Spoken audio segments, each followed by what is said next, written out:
Bu günləri, yəni də bizim bazar günü xidmətimizdir. Bizim ibadətimiz davam edir. Əgər xatırlayırsınızsa, mən bu fikrə xüsusi vurğu vururam. Çünki bizim Allaha etdiyimiz ibadət ancaq bazar günləri bir yerdə toplaşmaqla baş vermir. Rəbb Allah bizi özü ilə canlı və diri ünsiyyətə dəvət edibdir. Və bu böyük bir şərəfdir. Və özünü bizi ilə ünsiyyətə dəvət edən Allah istəyir ki, biz də ibadətlərimizi bu tərzdə edək. Ancaq müəyyən bir vaxtda, müəyyən bir zamanda, müəyyən bir məkanda ibadət etmək ilə məhdudlaşdırmayaq Allahla olan ünsiyyətimizi. Amma olduğumuz hər bir yerdə fərq etmir haradayıq. Fərq etmir günün hansı vaxtıdır, yaxud da həftənin hansı günüdür. Həmin o gün Allah mənimlədir. Mən Allah qarşısındayam və Allaha ürəyimizi açaq, Allahla danışaq və bizim Allaha etdiyimiz dualar Allahla bizim söhbətimizdir. Və Allah bu ünsiyyətə bizi dəvət edib ki, biz özümüzü onun qarşısında həmişə görməyə bacaraq. Mən bilirəm ki, bu fikir bizdə var. Allaha etdiyim ibadət 24/7-dir. Allah məni həmişə görür. Və sən özünü Allahda görürsən?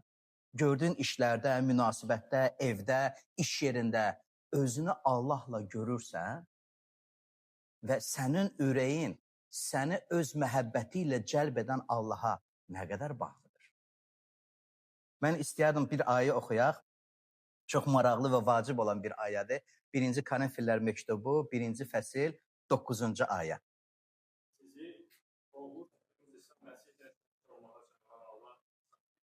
Maraqlıdır, qısa, amma gör nə məna verir orada. Bizi Allah ünsiyyətə dəvət edib. Və həmin o ünsiyyətə Azərbaycan da tərcümədə şərik olmağa sözündən qoyulub. Çünki şərik sözü ilə Allah ilə ünsiyyətdə olmağa, Allahla birgə vaxt keçirməyə, münasibət qurmağa, hər şey onunla paylaşmağa Allah bizi dəvət edibdir. Allah dəvət edib ki, biz onunla hər şey paylaşmağı öyrənək. Sevincimizi oyuna paylaşırıq, kədərimizi oyuna bölüşürük. Xoş günlərimizi onunla paylaşırıq, xoş olmayan, ürək sıxan, kədərli günləri də onunla paylaşırıq.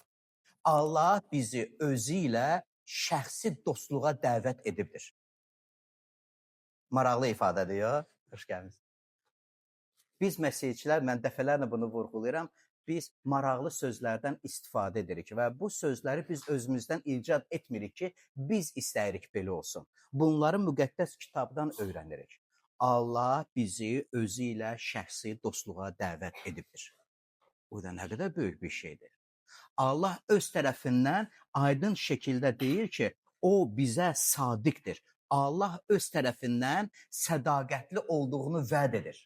Öz tərəfindən bizdən getmədiyini, bizdən uzaqlaşmadığını, həmişə bizim yanımızda durub dəstək verdiyinə vəd verir. Və o deyir ki, mən dəvət etmişəm səni. Və mən deyirəm, bu xoş xəbərdir. Allah bizi dəvət edib. Bu ünsiyyəti quran, bizi dostluğa dəvət edən, bizimlə hər şey paylaşmağı istəyən Allah özü bizi dəvət edib ki, biz onun dəvətinə cavab verərək dostluqda, birlikdə onunla bərabər olaq. Ona görə olduğun hər bir yerdə Rəbb ilə bölüş. Üzləşdiyinlə, yaşadığınla. Ancaq xoş şeylərlə deyil, ürək sıxan şeylərlə də bölüş. Ancaq ehtiyaclarınla da deyil, minnətdarlığınla da bölüş. Allahla bölüşməyə öyrənək. Bu bizim üçün xoş səslənsə də, o qədər də vərdiş edə biləcəyimiz və belə doğma səslənən bir sözlər deyil. Allahla dostluq, Allahla canlı ünsiyyət və biz bunu asanlıqla unutmağa meyil göstəririk. Və bizim üçün artıq bu bizim düşüncələrimizə oturulmuş düşüncəyə görə Allaha müəyyən günlərdə, müəyyən vaxtda ibadət etməyə həvəsliyik. Digər vaxtda isə heç ona əhəmiyyət vermirik, heç fikirləşmirik bu barədə. Ancaq birdən qəflətən nəsə yadımıza düşəndə ayaq üstü qısa dualar və yolumuza davam etmək. Müqəddəs kitab deyir ki, Rəbb bizi özü ilə canlı ünsiyyətə çağırır. O bizi çağırıb ki, biz onunla bölüşək, hər şey bölüşməyi bacaraq. Ona görə yol gedəndə, işləyəndə, çalışanda, oxuyanda sənin Allah ilə danışmaq imtiyazın var. Və nəinki imtiyazdır ki, sən Allahla danışa bilərsən. Bu imtiyazın digər tərəfi odur ki, Allah diqqət ilə sənin dualarını qulaq asır. Oyda. Əgər biz müqəddəs kitaba əsaslanaraq əminliklə deyirik ki, Allah bizim dualarımızı eşidir. Allah bizim dualarımıza və bizim həyatımıza biganə deyil, əksinə o istəyir ki, biz onu tanıyaq, biz ona bağlanaq və ondan xeyir dualar alaq. Onda hər zaman dua edək. Hər zaman dua edək. Bizim duamız Allah ilə canlı ünsiyyətdir, söhbətdir. Söhbət elə Allahınla. Hər zaman, hər yerdə. Əzbərlənmiş, təkrar edən sözlərə ehtiyac yoxdur. Ehtiyac yoxdur ki, zəburları əzbərləyək və zəburları Allaha deyək. Yox, ehtiyac yoxdur. Allah zəburu verdi Davuda. Allah istəyir ki, ürəyindən gələn, şəxsən sən yaşadıqlarını, şəxsən sənin hisslərinlə dolu olan sözləri ona bildirəsən. O isə öz sədaqətini göstərərək sənin dualarına cavab verəcəkdir. Bu ünsiyyət bizim imanımıza böyük təsir edir. Bilirsiniz, bu ünsiyyət bizim imanımıza təsir edir. Biz müqəddəs kitab vasitəsilə Allah tərəfindən ünsiyyətə dəvət edildiyimizə görə bizim imanımız da bu ünsiyyət zəmindən formalaşır və bizim Allaha imanımız sadəcə inanıram Allah var ifadəsi ilə kifayətlənmir. Bizim imanımız Allaha ehtiram göstərməkdir. Allah qarşısında ehtiramlı ömür yaşamaqdır. Çox vaxt unuduruq ehtiramın nə olduğunu. Bizim imanımız Allaha güvənməyə səbəb olur və bu ünsiyyət zəmində öyrənirik ki, Allah sədaqətlidir və Allahın sədaqətində əmin olmağa bizim imanımız bizi yönəldir. Bizim imanımız yönəldir ki, Allah etibarlıdır və onun bizə verdiyi vədlər bizim həyatımız üçün keçərlidir. Etibar edərək. Allahın sözü bizə böyük bir güc verir. Ona görə məsihçilik sadəcə qaydalar toplusundan ibarət olan bir din deyil. Allah ilə canlı və diri münasibətdir. Və bu münasibətdə biz yad deyilik. Qonaq qismində dəvət edilməmişik. Allah bizi özünkülər kimi, doğma olanlar kimi özünə cəlb edir. Baxın, Efeslər məktubunda 2-ci fəsil 19-cu ayə nə deyir bu barədə? Deməli, artıq yad və qərib deyilsiniz. Siz müqəddəslərlə birgə vətəndaş və Allah ailəsinin üzvüsünüz. Necə güclü sözlərdir. Artıq yad və gəlmə deyilsən. Amma bir zaman var idi ki, biz yad idik. Allahın vədlərindən yad idik. Çünki bir xəbər idi. Biz Məsihdən uzaq idik və Allahın Məsih İsa'da bəxş etdiyi lütfdən kənar yaşayırdıq. Məsih İsa vasitəsilə Allahın lütfü bizim həyatımıza gəldi. Biz bu lütf barəsində öyrəndik, eşitdik, müqəddəs kitabda oxuduq və bildik ki, Allah bizim yad olmağımızı istəmir. Biz başa düşdük ki, Allah istəmir ki, özü yaratdığı insanlar öz ağıllarına görə ömürlərini yaşayıb, həyatlarının sonuna gəlib çıxsınlar. Rəbb Allah hər bir insana əbədi həyatı bəxş edir. O əbədi həyat Məsihdədir. Ona görə müqəddəs kitab deyir ki, sən artıq yad deyilsən. Məsih İsa'ya tərəf döndüyünə görə, ona iman etdiyinə görə sən Allaha doğmasan. Qəşəng səslənir. Bu sözlərin gücünü və mahiyyətini başa düşsəydik, nə qədər o sözlər bizim düşüncələrimizin dəyişilməyinə, saflaşmasına təsir edəndir. Əslində edir. Bizim düşüncələrimiz dəyişilir. Tədricən nə qədər çox bu kəlam haqqında düşünürük, nə qədər öyrənirik, öyrəndiklərimizi münasibətlərdə bir-birimizə nə qədər çox yaşadırıqsa, o qədər də bu sözlərin mahiyyətini və əhəmiyyətini özümüz üçün anlamış oluruq. Və onda Allahın sözü öz zənginliyi ilə həyatımıza açılmağa başlayır. Nə zaman açılır? Öyrəndiklərimizi, bildiklərimizi bir-birimizə yaşatdıqda. Allahın xalqının bir hissəsisən. O xalq haqqında biz müqəddəs kitabda oxuyuruq. O xalq Allaha aid olan xalqdır. O xalqa aid olanlar adları müqəddəs kitaba düşmüş peyğəmbərlər və salih insanlardılar. Allahın kilsəsinə aidsən. Allah səni öz ailəsinə, öz kilsəsinə daxil edibdir. Həmin o kilsənin ayrılmaz hissəsisən. Allahın ailəsinin ev üzvüsən. Oyda. Allah sənə mənimkisən deyir. Məncə bu ən böyük və ən şərəfli addır, hansını ki biz öz həyatımızda əldə edə bilərik. Amma əldə edə bilərik dedikdə bunun üçün biz zəhmət çəkmirik. Bunun üçün çalışmırıq. Allah Məsih İsa'da bunu bizə bəxş edəndir. Əgər bunu Məsih İsa'da bəxş olaraq almışıqsa, gəlin onun dadını da çıxardaq. Allahın oğluna və Allahın qızına yaraşan tərzdə də ömrümüzü yaşamağa can ataq. Bütün müqəddəs kitab bizi bu istiqamətdə verir ki, biz bu düşüncəni qəbul edək. Bu düşüncəyə uyğun olaraq ömür yaşayaq. Allaha aid olan insanlar kimi davranaq və bütün münasibətlərimizi onun üzərində quraq ki, biz həyatdan kam alıb xoş günlər görməyə bacaraq. Və bizim ibadətlər ancaq dini mərasimlər ilə məhdudlaşmır. Ancaq dualar, oruc, kəlam oxumaq, Allahın kəlamı bizi tamam başqa bir istiqamətə getirir ki, bizim Allaha etdiyimiz ibadətlər bir-birimizə göstərdiyimiz münasibətdən çox ciddi asılıdır. Gözəl Allah barəsində danışmaq olar. Gözəl avazlı olmaq olar. Əzbərdən ayələri söyləmək olar.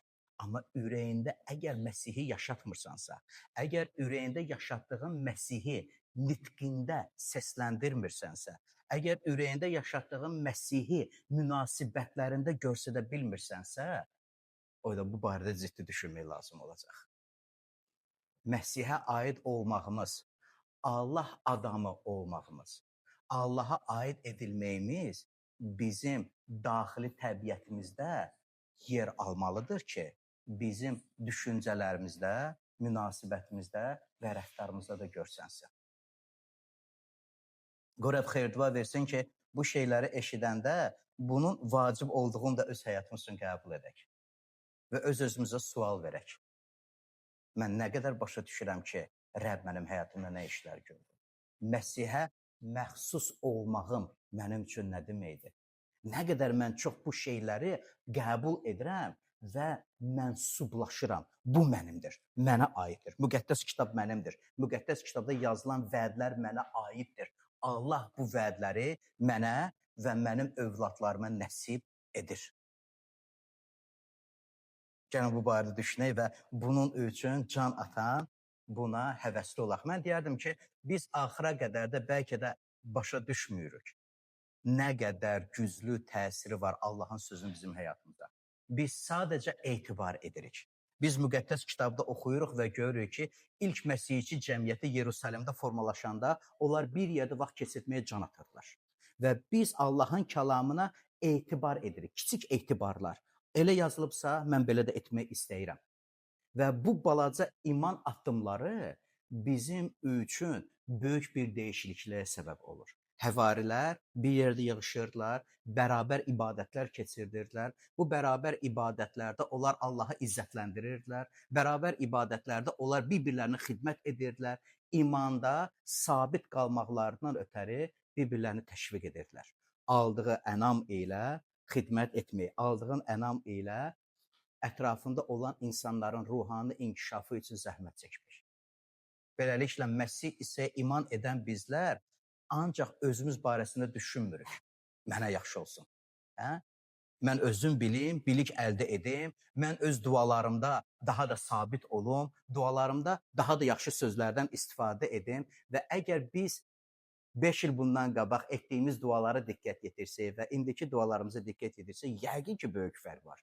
Bizim söz ehtiyatımız çoxalıb, bizim sözlərimizə zənginlik yaranıb, bizim cümlələr bəlkə də uzanıb, daha da xoş səslənən sözlərə çevrilir.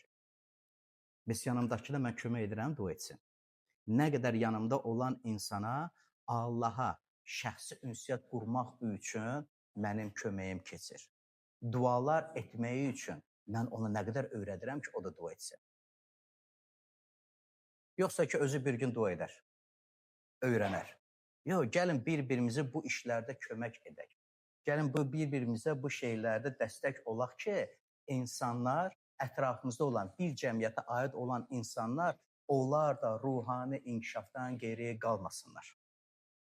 Onlar da müqəddəs kitabları özləri oxumağı bacarsınlar. Özləri dua etməyi bacarsınlar. Allaha etibar etməyi öyrənsinlər.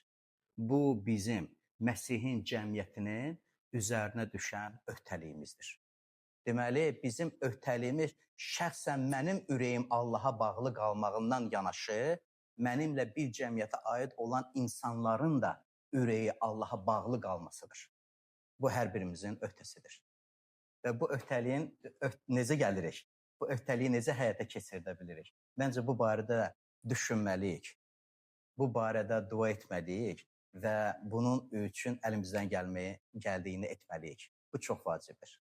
Yanında olan insan sənin xidmət nəticəsində necə inkişaf edir? İstərdim Romalıların məktubu 8-ci fəslə müraciət eləyək. 28-ci, 30-cu ayələrdə çox maraqlı fikirlər var. Biz bilirik ki, hər şey birlikdə Allahı sevənlərin, onun məqsədinə görə çağrılanların xeyrinə işləyir. Çünki Allah qabaqcadan tanıdığı adamları öz oğlunun surətinə uyğunlaşmaq üçün əvvəlcədən təyin etdi ki, o, çoxlu qardaş arasında ilk doğulan olsun. Əvvəlcədən təyin etdiyi adamları da çağırdı. Çağırdığı adamları da salih saydı. Salih saydığı adamları da izzətləndirdi. Maraqlı sözlər. Biz bilirik yazılır. Biz bilirik ki, hər şey birlikdə Allahın sevənlərin, onun məqsədinə görə çağıranların xeyrinə işləyir. Haradan bunu bilirik? Əlbəttə müqəddəs kitabdan. Müqəddəs kitabı oxuduqda biz görürük ki, Allah çağırdığı insanları heç birini yarı yolda qoymadı. Biz görürük ki, Allah onları tərk etmədi. Hətta onlar öz doğru olmayan hərəkətləri ilə Allahı tərk etmiş olsa da, Allah öz tərəfindən onları tərk etmədi. Sədaqətini onlara göstərdi. İnanılmaz münasibətdir. Bu bizim üçün qəbul edə bilmədiyimiz, çətinliklə həzm elədiyimiz bir münasibətdir. Çünki bizi ilə xoş olan insan ilə xoş davranmaq bizim üçün asandır.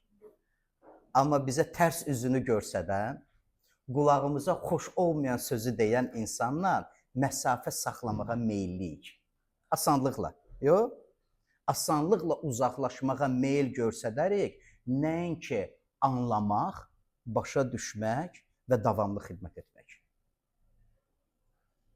Allah isə öz münasibətini dəyişdirmir. Müqəddəs kitab deyir ki, Allah hər şeyi bizim üçün edir. Və burada çox sevdiyim bir sözlər var. Əgər diqqət yetirirsinizsə, yazılıb ki, birlikdə Allahı sevənlərin, demir Allah sevdikləri, yazılıb ki, Allahın sevənlərin xeyrinə işləyir. Biz bilirik ki, Allah bizi sevir. Amma burada sual bundadır. Mən Allahı nə qədər sevirəm? Və mənim Allaha olan sevgim necə görsənir? Mən necə göstərirəm mən Allahı sevirəm? Qəşən Allah barəsində danışdığım sözlərlə, havaya öpücüklər göndərməklə mən necə göstərirəm ki, mən Allahı sevirəm? Yazılıb ki, Allahın sevənlər üçünsə Allahın böyük və möhtəşəm işləri var. Allahın bizə olan münasibəti haqqında öyrənirik ki, Allahın bizə olan məhəbbəti o tükənməyən bir məhəbbətdir. Safdır, pakdır, etibarlıdır. Mənim Allaha olan məhəbbətim necədir? Mən də Allaha eyni cür münasibətlə yaxınlaşıram. Və Allahın məndən gözlədiyi o məhəbbət nədir ki, hansı desin ki, bu bəndə məni sevir. Allah deyir, mən sizi sevdiyim kimi, siz də bir-birinizi sevməyi bacarın. Tükənməyən məhəbbətlə, saf məhəbbətlə, pak məhəbbətlə, etibar dolu məhəbbətlə sevməyi bacarın, öyrənin. Bu məsihçilikdir. Bizi Məsih ilə şərik olmağa dəvət edən Allah istəyir ki, biz də Məsih kimi ömür yaşamağı bacaraq. Özümüzdə, öz həyatımızda, istifadə etdiyimiz sözlərdə, mən deyərdim, hətta baxışlarda onu əks etdirməyə bacaraq. Çünki biz Azərbaycanlıların baxışları çox mükəmməldir. Yox? Bir baxış bütün ifadəyə kifayətdir. Qəşəng baxışla hər şey deyə bilirik. Gəlin o baxışlarda qoy sevgi olsun. O baxışlarda anlama və qəbul etmə olsun. Məsihin cəmiyyəti təsis edildiyi gündən indiyə qədər onun üzərində qurulur. Cəmiyyətə daxil olan hər bir insanı qəbul etməklə. İnsanlar qəbul edə bilmirlər. Bəyənmədiyi insanı rahatlıqla özündən uzaqlaşdırmağa meyl göstərirlər. Ona görə insanlar maraq qruplarına görə qruplara bölünürlər. Məsihin cəmiyyəti isə elə deyil. Məsihin cəmiyyəti hər təbəqədən olan, fərqli düşüncəli olan insanları bir yerə toplayır ki, onlarda saf, doğru düşüncələr yaratsınlar. Bütün bu düşüncələr müqəddəs kitabı tamamilə köklənir. Və bu bizim üçün vacibdir və bu bizim üçün əhəmiyyətlidir. Çünki Allaha olan imanımız Allahı sevməyə səbəbimiz olur. Və Allahı nə qədər seviriksə, o qədər də o sevgi ona itayət etməyə səbəb olur. Və bizim Allaha olan itayətimiz, itayət etməsəm itirərəm ifadəsi ilə deyil, sevirəm, inanıram, güvənirəm, o yaxşıdır, o sədaqətlidir. Onun mənə olan məhəbbətinin meyarı yoxdur, ona itayət edəcəm. Biz Allaha olan sevgimizi ehtiramda və itayətdə göstəririk. Onun sözünü yerinə yetirmək ilə. Çox maraqlı digər söz var burada. Hər şey birlikdə. Əgər fikir verirsinizsə, orada elə yazılıb. Hər şey birlikdə. Bəzən bizim həyatımız parçalar kimidir. Sanki bir puzzle kimidir. Onu bir-birinə yapışdırmaq lazımdır. Və müxtəlif hadisələr, müxtəlif olaylar olur həyatımızda. Və bəzən üzləşdiyimizi başa düşmürük, anlaya bilmirik ki, niyə bu baş verdi? Niyə bu mənim başıma gəldi? Niyə bu mənimlə olmalıydı? Mən bu həyatı istəmirdim. Biz müəyyən düşdüyümüz vəziyyətə görə bütün həyatımızı təhlil eləməyə meyl göstəririk. Amma Rəbbə olan etibarımız, Rəbbə olan güvənimiz bizə göstərir ki, Rəbb mənim üçün yaxşıdır. Rəbb mənim üçün yaxşıdır. Əgər bu vəziyyətdəyəmsə, Rəbb bu vəziyyətdən çıxmağa mənə kömək edəcək. Və Rəbb məni öyrədəcək. Rəbb məni öyrədəcək, ona etibar edib, güvənib, yaxşılıqlarını görməyə. Səbr edib, Allahın bizim həyatımızda gördüyü yaxşı işləri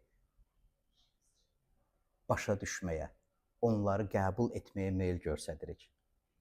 Qoy Rəbb xeyir-dua versin ki, Allahın həyatımızda gördüyü yaxşı işləri tanıyan insanlar olaq. Çünki Allah bizim öz xəssiyyətimiz ilə işləməyə başlayır. Biz istəyirik ki, asanlıqla istəyirik ki, ətrafımızdakı mühit dəyişilsin. Ətrafımızda xoşumuza gəlməyən insanlar dəyişilsin. Allah isə bizim xəssiyyətimizi dəyişilməyə meyil göstərir. O istəyir ki, biz xəssiyyətimizə görə, düşüncələrimizə görə dəyişilən insanlar olaq. Və bu dəyişikliklərdə bizim ruhani və bizim əxlaqi dəyərləri dəyişdirir. Bizim düşüncələrimizi Allaha bağladığına görə həyata baxışlarımız tamamilə dəyişilməyə başlayır. Və biz baxanda müqəddəs kitabda Allah bu işi bizdən öncə yaşayan, adları müqəddəs kitaba düşmüş insanların həyatında eyni cür edirdi. Onların niyyətlərini, düşüncələrini dəyişdirərək öz izzətini onların həyatında göstərirdi. Biz tez düşdüyümüz vəziyyətin dəyişilməyini istəyirik. Allah isə səbr edir ki, düşdüyümüz vəziyyətdə özümüz dəyişilək ilk olaraq. Hər bir ki, iki dünyanın toqquşmasıdır. Allah istəyir ki, bizim daxilimizdə baş verən dəyişikliklər bütün həyatımızı müsbət istiqamətə yönəltsin. Biz isə hansı bir vəziyyətə indi dəyişilmək istəyirik ki, bir anlıq dincəlik. Allaha bunda etibar edək. Və biz görürük ki, müqəddəs kitabda müxtəlif hadisələr var, hansı ki, məhz buna işarə edir. Və həmin o xoşa gəlməz vəziyyətə düşən insanlar Allaha olan etibarını necə göstərirdilər? Kimdən danışaq ki, deyək ki, biz bunu oxumadıq müqəddəs kitabda. Danielin hekayəsini xatırlayırsınız. Daniel nə iş gördü? Onu aslanlar quyusuna atdılar. Xatırlayırsınız bu hekayəni? O Allaha ibadətlərini edirdi. Allaha etdiyi ibadətə görə təqib edildi, aslanlar yuvasına atdı. Dəfələrlə oranı oxuyanda Danielin gileylənməsini axtarırdım ki, bir söz deməyəcək ki, ay Allah, mən nə etdim ki? Mən ibadət etdim, mən dua etdim. Yox, Allah məni qurtaracaq. Aslanlar yuvasıdır, Allah məni qurtaracaq. Maraqlı idi ki, onu həmin aslanlar quyusuna atan hökümdar gecə yuxusuna haram qatır, yata bilmir və sübh tezdən qaçır gəlir baxsın ki, Daniel, Allah səni qurtardı, Daniel isə rahat idi. Nə idi ona rahatlıq verən?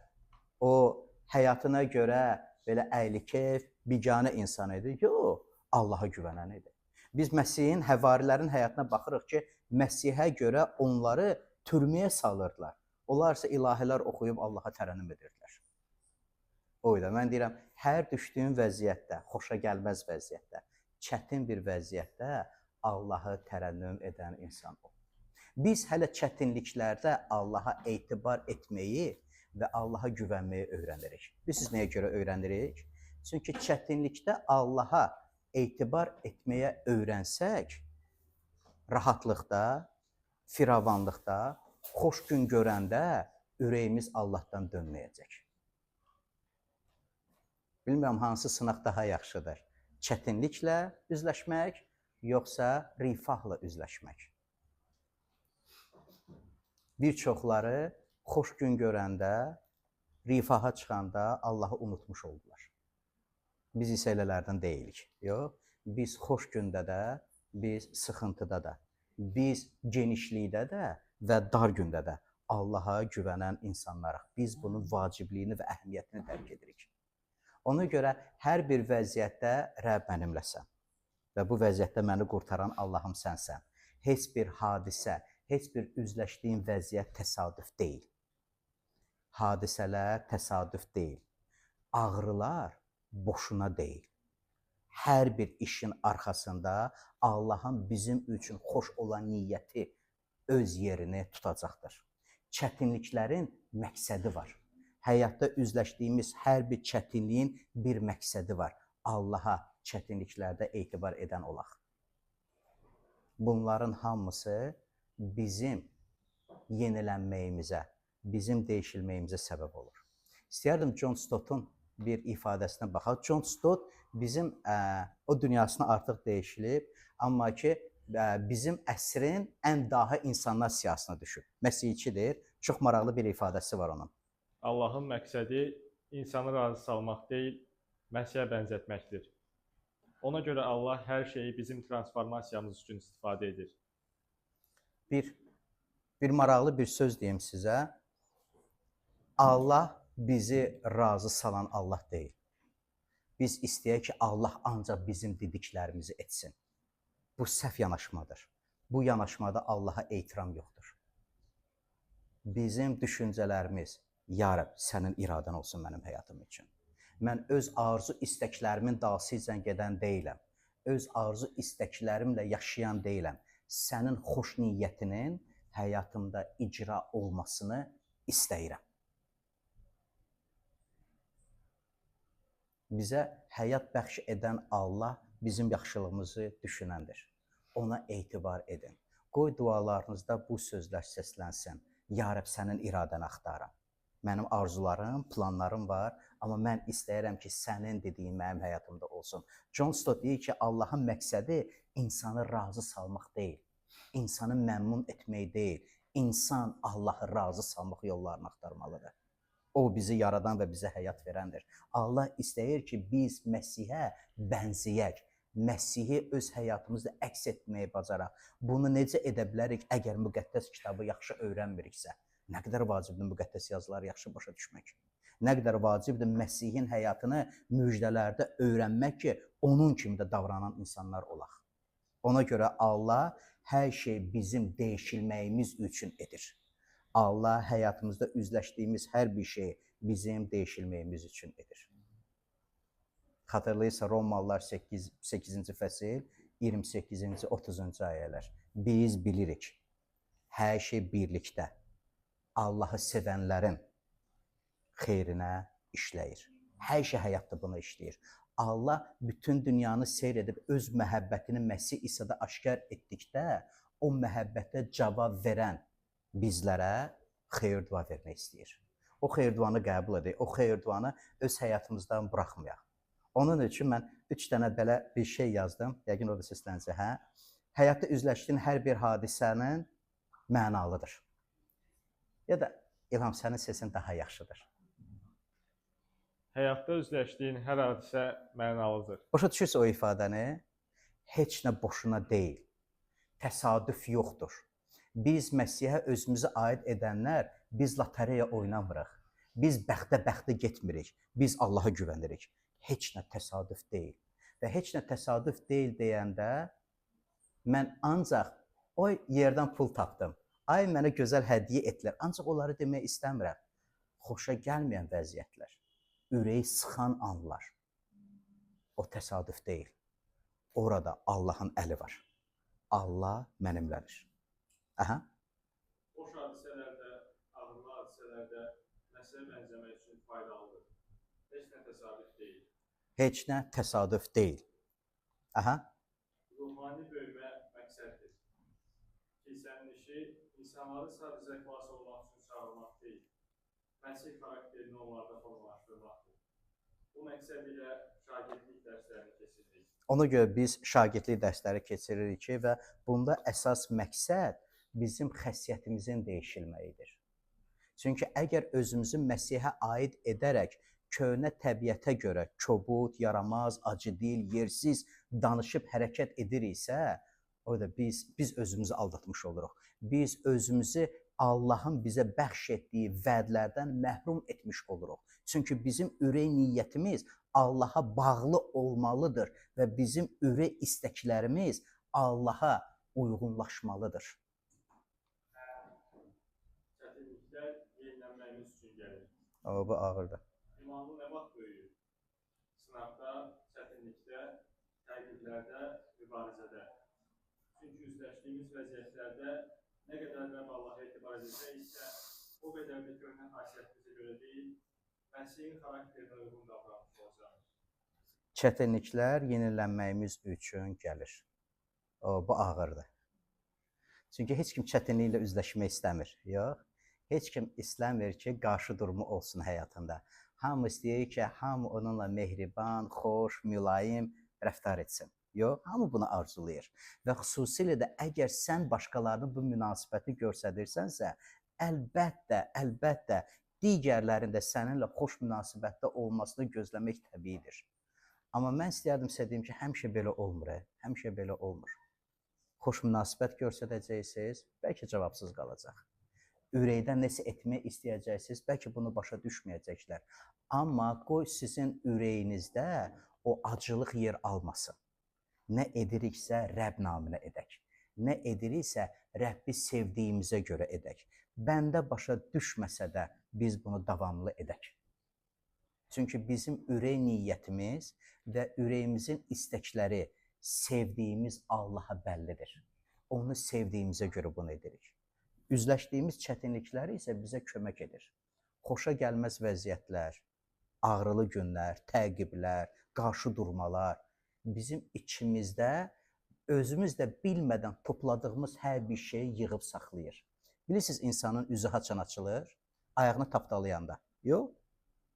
İnsanın içi çıxır üzə. Xoşa gəlməyən vəziyyətdə insanın içində illərlə topladığı bir vulkan kimi püskürür, hər şey üzə çıxır. Bütün acılıq, bütün hirs, bütün qəzəb. Bu bizə kömək edir. Daxilini nə ilə doldurmusan? Nə xoşdur, xoş gündə, yox. Hər şey əla gedir, hamı üzünə gülür, hamı sənə xoş gəlmisən deyir, xoş hədiyyələr verir, yox. Onda hər şey əladır və içində nəyə yığmısan, nəyə doldurmusan, heç ona da əhəmiyyət də vermirsən. Amma çətinliklər buna kömək edir. Ona görə çətinliyə düşəndə, ayda bu çətinlik mənim evimi yıxacaq. Yox. Bu çətinlik mənə kömək edəcək. Bu çətinlik mənə Allaha daha da yaxın olmağa səbəb olacaq. Əgər bu düşüncələri mənimsəsək və hər üzləşdiyimiz xoşa gəlməz vəziyyətdə bu cür danışsaq, onda yağış yağanda ayaqların küçəyə çıxan uşaqlara bənzəyəcəyik. Ancaq yağışdan zövq alacağıq. Rəbb mənimlədir ifadəsi bizim üçün kifayət edəcək. Rəbb mənimlədir ifadəsi bizim üçün kifayət edəcək. Nə olursa olsun Rəbb mənimlədir. Nə ilə üzləşirəmsə üzləşim, Rəbb mənimlədir. Hər bir çətinlikdən mənə keçməyə güc və taqət verən mənim Allahımdır. Qorxmuram. Oyda qorxmuram. Çünki Allah sən mənimləsən. 2-ci Korinfillər məktubu 5-17-yə diqqət yetirin. Bugünün son ayəsidir. Deməli, ki, məsihlərdirsə yeni yaradılışdır. Köhnə şeylər keçib getdi, təzə şeylər gəldi. Kim Məsihədədirsə və biz belə bəlkə ürəyimizdə deyirik, mən Məsihdəyəm, hə? Kim Məsihdədirsə, mən Məsihdəyəm. Mən Məsihə iman edirəm və Allahın sözü təzə şeylər başlayır. Sənin həyatında artıq yeni şeylər başlayıb, yeni başlanğıc var, artıq mövcuddur və sənin həyatında davam edir. Nədir o təzə olan şeylər? Yeni kimliyin, Allahın övladı olmaq. Nədir o yeni? Yeni ailən. Sən Allahın ailəsinin üzvüsən. Allaha aid olan şəxsən. Yeni ürək, yeni düşüncə, yeni dəyərlər, yeni məqsəd, yeni istiqamət. Allahdan aldığımız və tükənməyən məhəbbət, hansı ki, hər gün bizim həyatımızda yenilənir. Yeni ümid, solmayan bir ümid, əlimizdən alına bilməyən bir ümid. Allahın müqəddəs ruhla daxilimizdə yaşaması. Hər şey yenidir yazılıb. Kim Məsihdədirsə, yenidir. Yeni yaradılışdır. Və həmin o yeni yaradılışda Allahın verdiyi vədlər hər gün həyatımızda yenilənir. Allahdan aldığımız bu gözəl vədləri gördüyümüzə görə gəlin Rəbbə bağlı qalaq. Gəlin Rəbbə bağlı qalmağı öyrənək, daha doğrusu desəm. Çünki biz bunu öyrənməliyik. Rəbbə etibar etməyə öyrənək. Necə öyrənə bilərik? Üzləşdiyin hər bir vəziyyətdə özünə qapanma. Otağına gir, Rəbbə dua et. Hansısa bir xoş xəbər alanda, kiminsə paylaşmamışdan əvvəl otağına gir, Allahla paylaş. Özündə bu vərdişləri yarat. Özündə bu vərdişləri yarat. Hər şeyi Allahla paylaşmağa. Qoy birinci xəbəri səndən sevdiyin Rəbb eşitsin. Deyə bilərsiniz mənə, məgər Rəbbin xəbəri yoxdur bundan? Əlbəttə xəbəri var. Qasidi göndərən də Rəbdir. Amma bu sənin münasibətindir. Mən bizim Allaha olan münasibətdən danışıram. Ona görə hər bizdən ilk xəbəri qoy dualarımızda Allaha səsləndirən insanlar olaq. Ya Rabbi, bu yeni günə görə sənə minnətdaram. Bu gündə verdiyin bərəkətə görə minnətdaram. Hələ günün başlanğıcında, hələ o günü yaşamamışdan əvvəl biz minnətdarlıqla Allahın qarşısına gəlirik. Bugün məni təmin etdiyinə görə minnətdaram sənə. Hələ o təminatı görməmiş, hələ gün təzə başlayıb. Hələ bilmirik ki, mətbəxdə nə bişir. Biz Allaha minnətdarlığımızı bildiririk. Bizi təmin edən, qoruyan sənsən. Günün sonunu gözləmirik ki, geriyə baxaq və deyək, bunu etdin. Bizim etibarımız, Rəbbə güvənməyimiz buna vadar edir bizə. Öncədən hər şeyə Rəbbə şükür etmiş. Gəlin elə insanlar olaq. Əgər biz bunu vərdiş etsək, bu tərzdə yaşasaq, onda dəyişiklikləri öz həyatımızda görəcəyik. Onda dualara tələsəcəyik. Və bizim Allaha etdiyimiz dua o sadəcə bitməyən söhbətə çevriləcək. Etibarlı, sadiq, sevdiyimiz dost ilə söhbətə. Həmin o dost Rəbb Allah özüdür. Bu Rəbb xeyir dua versin. Bu hissədə bölüşmək istədiyim bu idi.